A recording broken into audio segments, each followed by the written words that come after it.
Well, look, I think for the first time we're in a situation where the background noise gives away the topic of conversation coming up. So who better to talk us through Army table tennis than the ping-pong playing padre, Nicola Frail. Nicola, thank you for having us to this event this week. What's happening this week and why are so many people, so many soldiers out on the tables? We have about 80 soldiers playing over the course of 4 days. We're here for the Army Table Tennis Championships and also for our inaugural competition. So we have an inter-unit competition happening for the first time. And also some training as well. So we had some fantastic training yesterday from an ex-England international and a couple of his assistant coaches. Well, it's great to see so many soldiers here participating. It's not normally a sport that people would associate with the military, but I'm sure that you can argue against that and tell me exactly why people in the military should take to the table tennis tables. I think you'll find that lots of people play informally, maybe rather than actually playing in leagues or necessarily have competed. So quite often there's a table if somebody's on tour or there's a table in the gym and people will pick up a bat and have a bit of a go. And what you see here is a representation of that, of all standards, from folks who are complete novices and just taking up the sport and those that are playing at a national league level. So, and everything in between. And how long have you been involved in the sport? I started playing when I was still at school, so primary school kind of age. For me it was a family activity, so both my parents played. So I started and then played early sort of secondary age, starting to play league matches at that point. And what is it about table tennis? Because people trivialise it by calling it ping pong, but... Yeah, not my favourite term. Strong line in, strong people line in. People trivialise, but... you know, we've seen it at the Olympics, it's popular, it's so fast-paced. Is that what has attracted you to it? You said it was a family game as well, and that personally for me, it's a family game as well. We've had it on in the garage since I was tiny.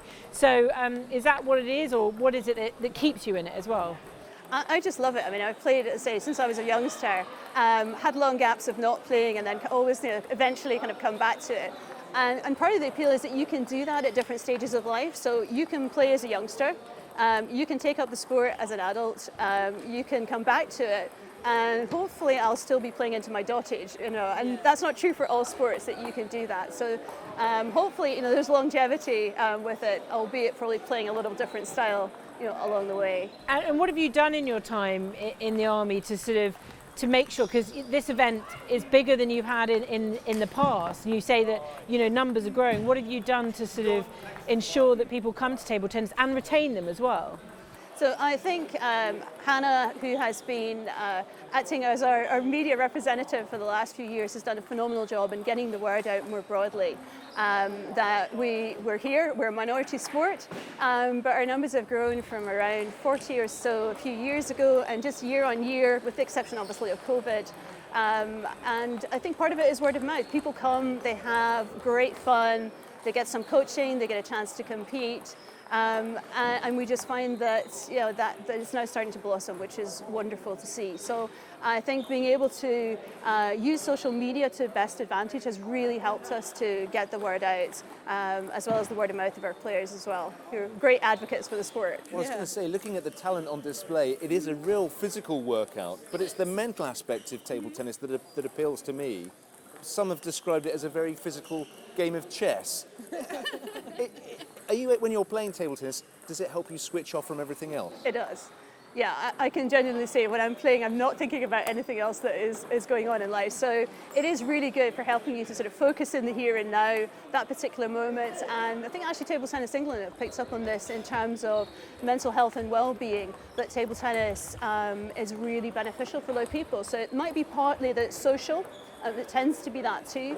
But it also can be hugely competitive, and it's to some extent what you make of it, and you can slot yourself in different ways in taking part. And that's reflected, I think, in what you see here with novice players competing at the moment in the inter-unit competition alongside more experienced players as well. It's a very community-based sport, isn't it? But I know at certain times of the year a rivalry is ignited between yourselves and the other two services. Absolutely.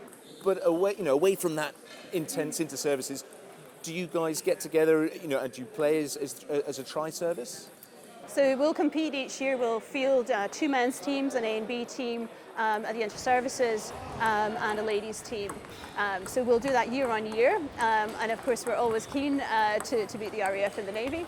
The RAF in particular have a long and prestigious record that we are very keen always to break into as much as we can.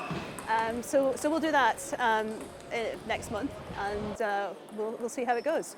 I'm finding it quite, what's the word, like a metronome. It's that sort of ting, ting, ting of the, I'm really distracted, that's all I'm saying by the table. I know, exactly, my mind's wandering. But, one of those executive toys and you're gone for hours.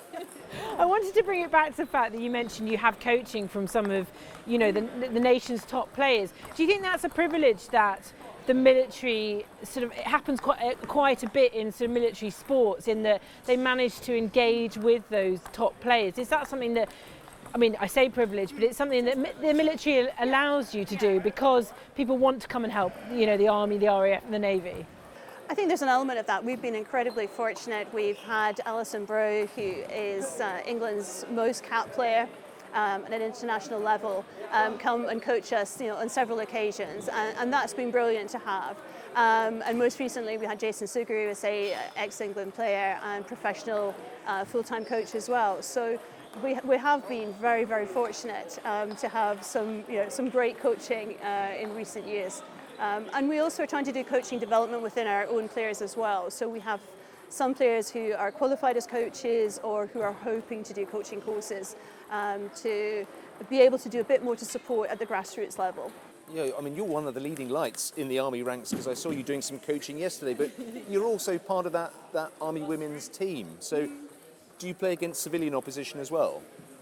Not currently. Some of the players will be playing in civilian leagues at different levels.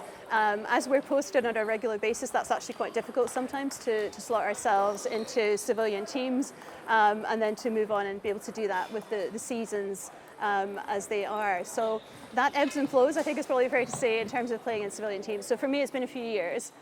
So I was last up in Catterick when I was playing in a civilian team as well as playing for the Army.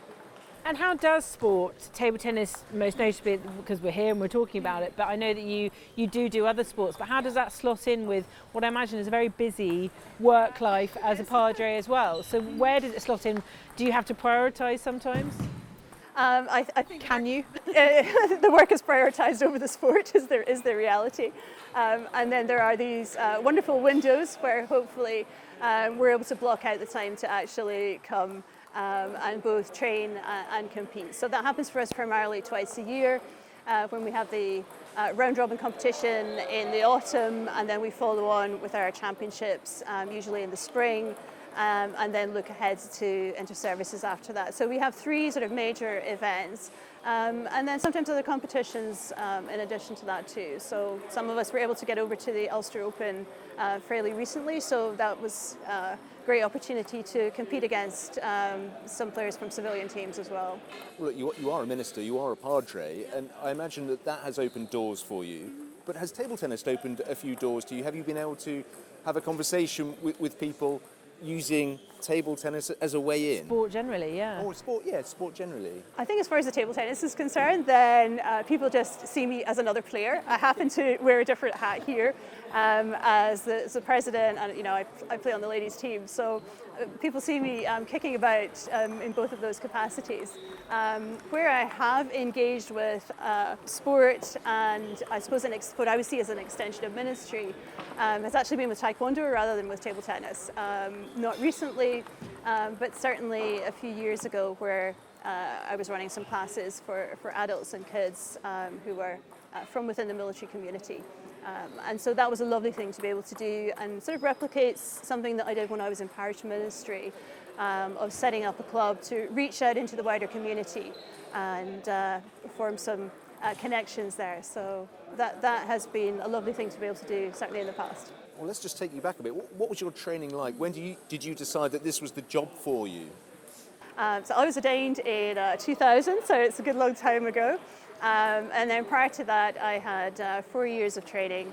I did my training in the States, so it's a little unconventional route probably for somebody who is Scottish and comes from the Church of Scotland. So by circuitous route, I eventually became a Church of Scotland minister and then Army chaplain after that. And like table tennis, has faith been something that's been with you since you were a child? Is it something you were brought up with, and is that why you chose that route in life? I suppose, like many people, I grew up in a home where I had the opportunity to go to church, and I actually was quite keen to do that. But went to university and had other things that I wanted to do, and it's fair to say fell away from the church for a good number of years. So through most of my sort of late teens through my 20s, and then came back to that later in my 20s, and then eventually a long journey towards becoming ordained as a minister. Has the table tennis been the constant then? Did you get a chance to play out in America? I played a little bit, but there were also gaps there too. So a little bit of table tennis, not league, but picking up a bat now and again, and and then some quite significant gaps of not playing for a good long time. And was it that fact that you were able just to completely switch off that took you back to the table? You just wanted something that you could just, as you alluded to, just that metronomic feel to it. Is it you find it relaxing, cathartic? Is it the competition element? Are you a dead-eyed winner? Is that where we're going with this? There's a part of me that thinks you're either inherently competitive or you're not when it comes to sport, and I fall into the category of people that yes, I am competitive. It's just there. Having said that, I still love to just get on the table and practice. It's fun to be able to do a little bit of coaching as well. And I suppose that there's a familiarity there. It's something I really enjoyed, say, as a youngster. And it's been great to be able to revisit that. And something of a surprise, I have to say, when I came in as a regular Army chaplain to discover that there is table tennis, and it's all standards, and we have the opportunity to do this in addition to our regular duties, which is a wonderful opportunity that most people outside the Army simply wouldn't have, or outside the armed forces. So did you go through Sandhurst? The short commissioning course? Very short and did you have to dabble with the paddle when you were at Sandhurst? No table tennis at Sandhurst. Off limits? Not in training at least. No, not at that point. You talk about, I'm looking around the room now, what's the sort of ratio of managing to get females into sport, with yourself and Hannah being there at the pinnacle? And I know there's some real characters in the sport. I'm always going to ask the question, is there a good influx of women? I've just been watching one behind me who's exceptionally good. So, what's the influx of women into the sport as well? We're starting to see, I would say, if I'm fair to say, a steady trickle of women coming into play. Not as many as we would like, but we're conscious that the demographic that we are, that we're drawing from, is relatively small in terms of the percentage of women who are serving. And so it's not surprising that the number would be relatively small within table tennis. We certainly have more women who have played in recent times on the team who are not able to be here for various reasons today. So we're on a steady increase, but we would love to see more women playing, at any level. So even, if somebody hasn't played before and they think, oh, actually quite fancy playing, it'd be great to see them at a future event. Seeing you at the table, your skills are electric. Do you do any other workouts, anything to help you with your fitness? Not specific to table tennis, but like everybody in the Army, then we there's always fizz. And what about Taekwondo? How does it complement the Taekwondo as well? It's really very different. I think where there's perhaps overlap is in terms of core strength, and so that's necessary for both, and certainly balance and core strength for Taekwondo clearly. And that's beneficial also in terms of table tennis as well, as you're moving rapidly from side to side and around the table. Now, it is a Commonwealth Games year, so table tennis will be in the public eye. It's been some time since the military have had an international representing Northern Ireland. Can you see a time again when you would like to see military athletes representing their country at the highest level? Yeah, absolutely. We'd be happy to see that and love to see that, in any sport. And if we can see it in the one that we're playing, so much the best. But it is a minority sport, so do you think you could see it happening? It's not impossible. We have players that come in at a high level. We don't currently have somebody who is quite at the elite level. But as people join the Army, they bring all sorts of different skill sets and experience with them, and sometimes we find that somebody who's actually played a sport, obviously at a very high level. In our case, we hope for that for the future, but we're not there currently. Is there, with the coaching that's available to you and being able to source the sort of national governing body in a way, is that it's obviously an enticement to people to come and play, but if you did find someone who had the talent, would you be able to use, is there a pathway that exists that you could get them to an elite level? I think we ourselves wouldn't be able to do that, but we would be able to signpost somebody to the Army Sports Control Board and then to be able to slot themselves into there in terms of elite programs. But table tennis is very technical and very specific, so there are two prongs to that. There's both the support of the Army Sports Control Board, and we've been very fortunate in recent years in that respect, and then support from the national governing bodies as well. And how long do you think somebody would need to be at the table to hone those skills? It's impossible to say, I'm sure. The more you do something, the better you become. But I think table tennis is quite distinctive in its technicality. What's probably quite deceiving if somebody is just looking at a match is the level of spin that a person is playing with and how technical the equipment is that people are actually playing with as well. So it just looks like a bat usually with red on one side and black on the other.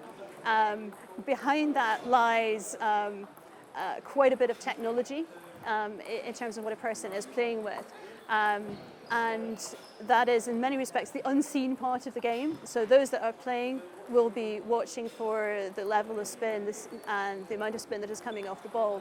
And that is not a skill that can be honed in just a matter of a year or two. So whereas in some sports you can transfer over and you have transferable skills that can be utilised elsewhere, that is not true for table tennis. And so somebody has to build the basic building skill set initially, and then move into the more technical areas. And frankly, that takes years and years. If we see somebody playing at an international level, for example, we will expect that they have picked up a bat in primary school and have been training ever since. Wow. I mean, you did say earlier you hope to be playing into year dot or whatever. Yeah. So in terms of Army table tennis and your table tennis future, you see yourself, being involved with these guys and girls forever, I suppose. For a while yet, at least, yes. Not sick of it yet. I may take more of a seat in terms of the organising rather than the playing. now, I know things have been put on hold for the last couple of years, but one carrot that is dangled in front of you is the chance to tour overseas with the table tennis team. Have you been on any overseas tours? So a few of us went to last World Masters Games in New Zealand, which was a fantastic opportunity to play. And we certainly had hoped to take a team to the World Masters Games, but of course COVID has essentially put paid to that. We are looking into other opportunities. We have one player who is planning to take a small group over to Nepal to play. We're looking at that as a bit of a taster to see how that goes, if we can perhaps then do that on a bigger scale with a number of our players in the next year or two. We're also looking at Hungary, where there's a well-established school for table tennis where it's possible to get coaching and stay for a weekend or so. And again, we're quite keen to do this with a range of abilities of players. I was going to say, other nationalities, militaries, could you ever take on, maybe not China because they might be quite good, but are there any sort of nations that you could face their military? Well, Nepal's interesting. I was wondering whether you had a strong sort of Gurkha contingent. We do. As well. If you look around the hall just now, you'll see that there are a lot of Gurkha players. Well, look, thank you so much for your time. We'll let you get back to the table. How's the rest of the tournament going to go for you? I'm doing the organising around the inter-unit competition, and then I'll be competing tomorrow in different events. Yeah, I know you're very, you want to smash your opponent, don't you? I can see it in your eyes. I can see it. In an ideal world, yes. Thank you, Nicola. Thank you so much. Thank you. My pleasure.